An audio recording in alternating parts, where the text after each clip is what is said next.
మాకు గొడవ ఆంధ్ర ప్రజలతో ఎంత మాత్రం లేదు. ఆంధ్రాలో ఉండేది కూడా రైతులే, ఆంధ్రాలో ఉండేది కూడా ప్రజలే. వాళ్ళ మంచి కోరుకునే వాళ్ళని తప్ప వాళ్ళ చెడు కోరుకోం. కానీ మేమేమంటున్నాం, తెలంగాణలో ప్రవహించే సింహభాగం ప్రవహించే గోదావరిలో కానీ కృష్ణలో కానీ మా హక్కు తేల్చండి అని కేంద్రాన్ని అడుగుతున్నాం. తప్పేముంది? మా హక్కు మా వాటా తేలకుండా నికర జలాల్లో మిగులు జలాల్లో ఇష్టం వచ్చినట్టు గుంజుకపోతామంటే కుదరదు అని చెప్తున్నాం. మరి మీరు చెప్పే స్ఫూర్తి కరెక్ట్ అయితే మరి కాళేశ్వరం కట్టినప్పుడు అడ్డుకున్నది ఎవరు? చంద్రబాబు నాయుడు కాదా? ఉత్తరాలు రాసింది ఎవరు? ఇదే ఆదిత్యనాథ్ దాస్ కాదా?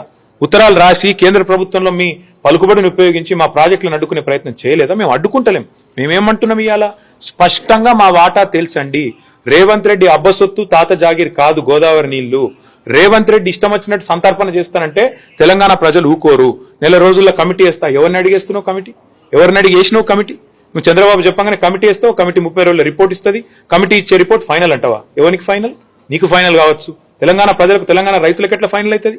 నీకు అంతగానం ఉంటే నీ ఇంటి నీ ఇల్లు అమ్మి చంద్రబాబుకు విగ్రహం కట్టు, మేము వద్దంటలేం. కానీ నువ్వు చేస్తున్నది ఏంది? తెలంగాణ ప్రయోజనాలు శాశ్వతంగా మరి నేను చంద్రబాబుకు ధారాదత్తం చేస్తానంటే మేము ఆంధ్ర ప్రజలకు వ్యతిరేకం కాదు, ఆంధ్ర రైతాంగానికి వ్యతిరేకం కాదు.